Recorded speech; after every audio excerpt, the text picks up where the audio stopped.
NFL analyst for Sports Illustrated, MMQB.com, came up with the top 400 players in the NFL.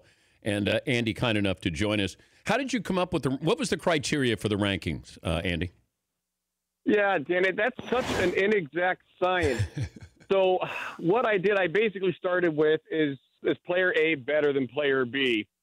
And if it was too close to call, then it became, well, who has the more important job? Who's like, if player A is a quarterback and player B is a linebacker, player A is going to win out. But I'll be the first to say a list like this is absolutely inherently flawed, and it's an inexact science. There were some surprises there. I guess the biggest surprise where I had a problem with the list is you did not factor in injuries. That here's Luke Kuechly coming back, J.J. Watt coming back, Gronk coming back. They rank pretty high on this list. Why not factor in the injury portion of this? Yeah, sure. That's something I struggle with all the time. I mean, I watch film on every game, and you can see guys don't always look 100%. Where do you draw the line there? The problem is injuries impact guys in so many different ways. I mean, Gronkowski's been hurt every other year of his career, and once he's on the field, he always looks 100%. Other guys get on the field at 85%, and they look like they're 20%.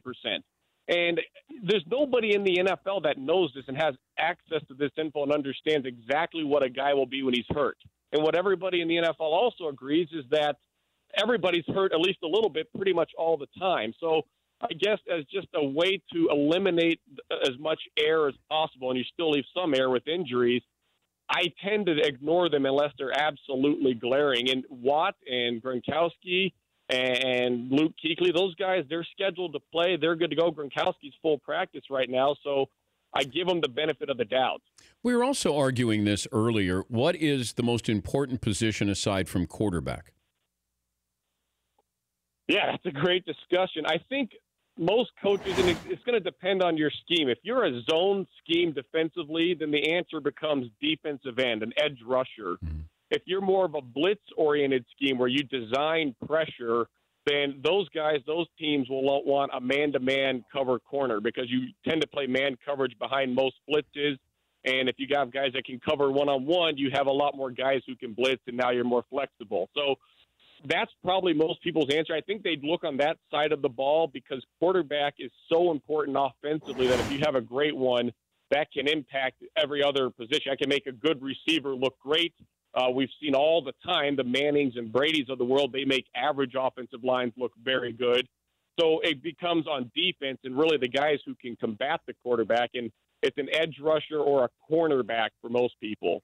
Yeah, I would look at Khalil Mack. I mean, if you're looking at those edge rushers here, Von Miller's probably, to me, aside from all the quarterbacks, would be the second most valuable. He doesn't miss time due to injuries. He's been suspended, but he almost single-handedly won a Super Bowl for you. He's a guy that you always have to account for. I would also look at the offensive line collectively with the Dallas Cowboys as maybe being the second most important. Maybe Smith, their tackle, Tyron Smith, would be the other guy that I would put in there. Any problems with those rankings? If I said those would be the two guys I might have up there aside from quarterback. No, you would get no rebuttal from me. I think I had Von Miller number 4 overall, so you and I see him very similarly. And what makes guys like Von Miller so disruptive is that they force you to change the way you play offensively. You have to adjust your scheme for them. So teams who play Von Miller and the Khalil Mack, these uber elite edge guys, they have to do stuff they're not accustomed to doing. They become less potent because of it. You have add extra blockers. You have to throw the ball quicker, change your timing. Whatever it is, those guys impact games simply by being on the field. And then Tyron Smith, as far as he goes, he's probably the most athletic offensive lineman I've ever seen. Where does Cam Newton rank after last year's MVP season, or the year before MVP season, with last year's injury-plagued season and substandard season statistically? I think I had him as number 14 quarterback overall. Cam Newton, to me, is the most fascinating player entering this season because what Carolina, their coaching staff, has basically said is we want to reprogram Cam Newton and we want him to become Ben Roethlisberger. And Roethlisberger was a guy early in his career who went sandlot mode a lot. He took a lot of hits. He was a playmaker. And late in his career, he's become more of a Tom Brady-type QB. He surveys at the line of scrimmage before the snap. The ball's out very quickly. It's a quick timing offense. They want Newton to make the same transition. They want him to run less as well. If they go through with that, and it looks like they will, they've drafted players accordingly, that is an unbelievably different type of quarterbacking approach. That's a huge overhaul for a guy who was an MVP just 2 years ago. So do we evaluate Cam Newton from 2015? Yeah. We have to factor in the ups and downs of 2016. He's always been a mechanically inconsistent passer, which I think is why he'll struggle in a quick strike scheme. And then, or do we look at him as Cam Newton 2017? He'll be a quarterback who's being asked to do stuff he's never been asked to do. He's going to be getting the ball out a lot quicker. They have been a deep drop-back passing team for his entire career, and he's gotten better pretty much every year to a certain degree within that scheme. So I don't know what Cam Newton is right now because supposedly they're going to ask him to be something that he has not been yet. Man, and there's so much riding on this that you're changing your offense. You drafted running backs who can be wide receivers out of the backfield. You're not going from the home run. And these design runs that they have run Carolina, that, are they going to – you're taking away one of your one of his weapons to try to preserve him, but are you doing a disservice to, how he's going to be able to play? Now he's going to be thinking – bring it down and run. No. Brady wouldn't do that. Ben wouldn't do that. That's going to play games with Cam Newton's mind this year. I agree with you. And the other thing to remember, Cam Newton is a tremendous power thrower. But when you run a quick strike offense, you're a precision timing thrower. That's totally different. And Newton is not good in those capacities. And I know that I've talked to NFL coaches around the league, and we've talked about this change that Carolina's making, and the teams that have played against Newton have said, we are praying that they go through with that change. We welcome that. We would love to see Carolina try to make Newton a precision timing thrower, and they'd absolutely love to see him eliminated from the run game, because with Newton now, why he's so valuable as is, he's a running threat by design. He's not a scrambler. Yeah. He does not scramble. He barely does that. He runs by design. And that totally changes the math of the run game. That now it changes the body count for the defense in the box. And because of that, it changes the angles that you can get to all of your blocks on those defenders.